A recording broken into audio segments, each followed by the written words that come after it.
بارشوں کا ایک اور نیا اسپیل، لاہور سمیت ملک کے مختلف شہروں میں بادل برس پڑے۔ فیروزپور روڈ، سینٹرل پارک، سوئے اصل اور دیگر علاقوں میں موسلادھار بارش۔ گلگت میں بھی وقفے سے بارش جاری۔ اسلام آباد، راولپنڈی اور مری میں بھی بادل جم کر برسیں گے۔ این ڈی ایم اے کے مطابق راول ڈیم میں پانی کی سطح 1750 تک جا پہنچی۔ سپل ویز آج 2 بجے کھولے جائیں گے۔ خیبر پختونخوا کے بالائی علاقوں سمیت بیشتر اضلاع میں موسلادھار بارشوں کا امکان۔ سندھ اور بلوچستان کے بیشتر اضلاع میں بھی موسلادھار بارشیں ہوں گی۔ بھارت کے خطے میں بالادستی کی کوششیں 7 اور 10 مئی کو دفن کر دیں۔ اسحاق ڈار کی امریکی تھنک ٹینک اٹلانٹک کونسل میں گفتگو۔ کہا خطہ دشمنی سے نہیں، تجارتی روابط اور پارٹنرشپ سے چل سکتا ہے۔ پاکستان اپنے پڑوسیوں سے کوئی تنازع نہیں چاہتا۔ بھارت کے ساتھ مل کر دہشت گردی کے خلاف کام کرنے کو تیار اور نیوٹرل مقام پر بات چیت کے منتظر ہے۔ بھارت نے پہلگام حملے میں پاکستان کے ملوث ہونے کے آج تک ثبوت نہ دیے۔ پاکستان اپنے پڑوسیوں سے کوئی تنازع نہیں چاہتا۔ اسحاق ڈار نے کہا پاکستان امریکہ سے تجارتی معاہدہ چند ہفتوں میں ہو جائے گا۔ اسحاق ڈار نے کہا چین سے اسلحہ خریدنے کا مقصد امریکہ سے تعلقات خراب کرنا نہیں، ماضی کی طرح پاکستان ایک بار پھر امریکہ اور چین میں پل کا کردار ادا کر سکتا ہے۔ واشنگٹن میں 2 بڑوں کی بیٹھک، وزیر خارجہ اسحاق ڈار کی امریکی ہم منصب مارکو روبیو سے ملاقات۔ نائب وزیر اعظم کا عالمی امن کے لیے صدر ٹرمپ اور امریکی قیادت کی کوششوں کو خراج تحسین۔ کہا پاک بھارت کشیدگی میں صدر ٹرمپ کا کردار لائق تحسین ہے۔ پاک امریکہ 2 طرفہ تعلقات میں مزید وسعت اور استحکام کے خواہاں ہیں۔ پاکستان امریکی کاروباری برادری اور سرمایہ کاروں کے لیے پرکشش منزل ہے۔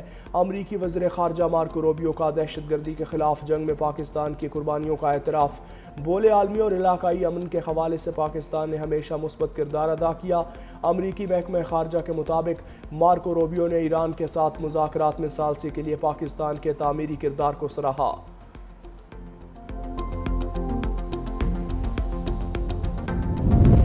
ایران اور پاکستان کے وزرائے خارجہ کے درمیان ٹیلی فونک رابطہ۔ ایرانی وزیر خارجہ سید عباس عراقچی نے صہیونی پارلیمنٹ کی جانب سے مغربی کنارے پر قبضے کے غیر قانونی اقدام کی شدید مذمت کی۔ کہا صہیونی حکومت فلسطینی شناخت کو مٹانے کے ایک طویل المدتی منصوبے پر عمل پیرا ہے۔ پاکستانی نائب وزیر اعظم اسحاق ڈار نے غزہ میں انسانی صورتحال پر شدید تشویش کا اظہار کیا۔ فریقین نے صہیونی جارحیت کو روکنے کے لیے اجتماعی اقدامات کی ضرورت پر زور دیا۔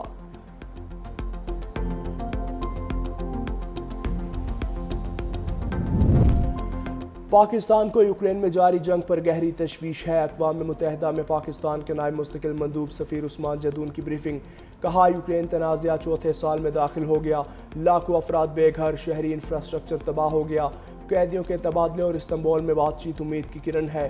فوجی حل بند گلی ہے، سفارتکاری ہی واحد راستہ ہے۔ پاکستان روس یوکرین بات چیت کا خیر مقدم کرتا ہے۔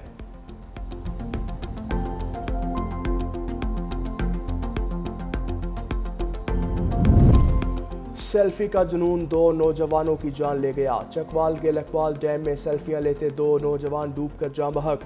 پاؤں پھسلنے سے دونوں لڑکے ڈیم میں جا گرے۔ پولیس نے دونوں نوجوانوں کی لاشیں نکال لیں۔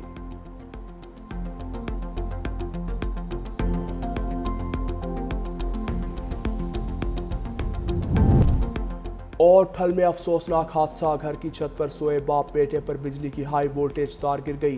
45 سالہ اشوک کمار ہلاک، بیٹا نتیش کمار جھلس کر زخمی، اسپتال منتقل، ڈاکٹر نے سکھر ریفر کر دیا۔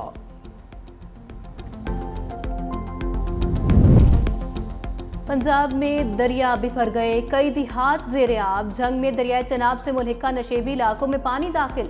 18 ہزاری کے مقام پر بھی دریائے چناب کا پانی باہر نکلنے لگا۔ دریائے ستلج کی سطح بلند، ہیڈ گنڈا سنگھ کے مقام پر سطح 14 فٹ بلند۔ کبیروالا کے مقام پر دریائے راوی کی سطح میں مسلسل اضافہ، متعدد بستیاں زیر آب، فصلیں تباہ، کسانوں کی جمع پونجی پانی میں بہہ گئی۔ متاثرہ افراد کی بڑی تعداد نقل مکانی کرنے پر مجبور۔ روجان کے مقام پر دریائے سندھ کی سطح بلند، نشیبی علاقوں میں پانی آ گیا، مونگی اور تل کی فصلیں تباہ۔ ملک بھر میں تیز ہواؤں کے ساتھ موسلادھار بارشوں کی بھی پیش گوئی۔ مغربی ہواؤں کا سلسلہ 28 جولائی سے بالائی علاقوں میں داخل ہوگا۔ اسلام آباد، راولپنڈی، مری اور گلیات سمیت پنجاب کے بیشتر اضلاع میں بادل جم کر برسیں گے۔ خیبر پختونخوا کے بالائی علاقوں سمیت بیشتر اضلاع میں موسلادھار بارشوں کا امکان۔ سندھ اور بلوچستان کے بیشتر اضلاع میں بھی موسلادھار بارشیں ہوں گی۔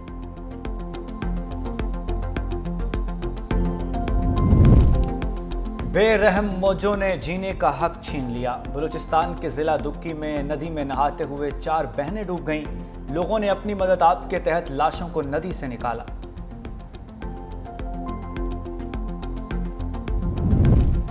فرانسیسی صدر کا فلسطینی ریاست کو تسلیم کرنے کا اعلان۔ فلسطینی صدر محمود عباس کو خط لکھ کر واضح کر دیا۔ کہا خطے میں دیرپا امن کے حصول کے لیے ریاست فلسطین کا قیام ناگزیر ہے۔ ستمبر میں اقوام متحدہ کے اجلاس میں فلسطین کو باقاعدہ طور پر تسلیم کر لیا جائے گا۔ برطانوی پارلیمنٹ کے 125 ارکان پارلیمنٹ کا وزیر اعظم کیئر سٹارمر کو خط لکھا۔ برطانیہ 1980 سے 2 ریاستی حل کی حمایت کرتا ہے۔ موجودہ صورتحال میں فلسطین کو تسلیم کرنا موقف کو حقیقت کا روپ دے گا۔ سعودی عرب، ترکیہ، قطر، مصر کی اسرائیل بل کی مذمت۔ بین الاقوامی قوانین اور اقوام متحدہ کی قراردادوں کی کھلی خلاف ورزی قرار دے دیا۔ اسرائیلی پارلیمنٹ کی جانب سے مغربی کنارے پر قبضے کی کوشش مسترد۔ سینٹ میں اسرائیلی اقدامات کے خلاف مذمتی قرارداد متفقہ طور پر منظور۔ قرارداد سینیٹر پلوشا خان نے پیش کی۔ متن کے مطابق فلسطین کے لوگوں کے ساتھ یہ ایوان مکمل طور پر حمایت کرتا ہے۔ ترجمان دفتر خارجہ شفقت علی خان کہتے ہیں، یہ افسوسناک عمل ہے، بین الاقوامی قانون کی سنگین خلاف ورزی ہے۔ اسرائیل کی طرف سے فلسطینیوں کے حقوق اور عالمی اصولوں کو مسلسل نظر انداز کرنے کی عکاسی ہے۔ قابض اسرائیل کی جانب سے اشتعال انگیز کارروائیاں امن کی کوششوں کو نقصان پہنچانے کے مترادف ہیں۔ ڈاکٹر عافیہ کے معاملے پہ حکومت غافل نہیں ہے۔ وزیر اعظم کاظم شہباز شریف سے ڈاکٹر عافیہ صدیقی کی بہن ڈاکٹر فوزیہ صدیقی کی ملاقات۔ وزیر اعظم کی ہر ممکنہ قانونی اور سفارتی مدد فراہم کرنے کی یقین دہانی۔ وزیر اعظم سے یورپی یونین کی سفیر رینا کیونیکا کی الوداعی ملاقات۔ وزیر اعظم نے پاکستان میں یورپی یونین کے کردار کو سراہا۔ وزیر اعظم کی زیر صدارت پبلک پرائیویٹ پارٹنرشپ اتھارٹی کے پیش رفت پر جائزہ اجلاس۔ تکنیکی ماہرین کی تعیناتی اور بیرونی سرمایہ کاری پر تبادلہ خیال۔ کہا ماہرین کی تعیناتی میں میرٹ اور شفافیت پر سمجھوتہ قبول نہیں۔ معیشت کی ڈیجیٹائزیشن، اداروں کی رائٹ سائزنگ پر عمل پیرا ہیں۔ وفاقی حکومت کی ادارہ جاتی اصلاحات اولین ترجیحات میں شامل ہے۔ صدر آصف علی زرداری سے سعودی سفیر کی ملاقات۔ دو طرفہ تعلقات کے فروغ، تجارت، معیشت اور ثقافت پر تبادلہ خیال ہوا۔ صدر مملکت نے کہا دونوں ممالک کے تعلقات مشترکہ عقیدے اور باہمی اعتماد پر مبنی ہیں۔ سعودی سرمایہ کار پاکستان میں سرمایہ کار دوست ماحول سے فائدہ اٹھائیں۔ مشکل وقت میں سعودی عرب کی معاونت پر شکر گزار ہیں۔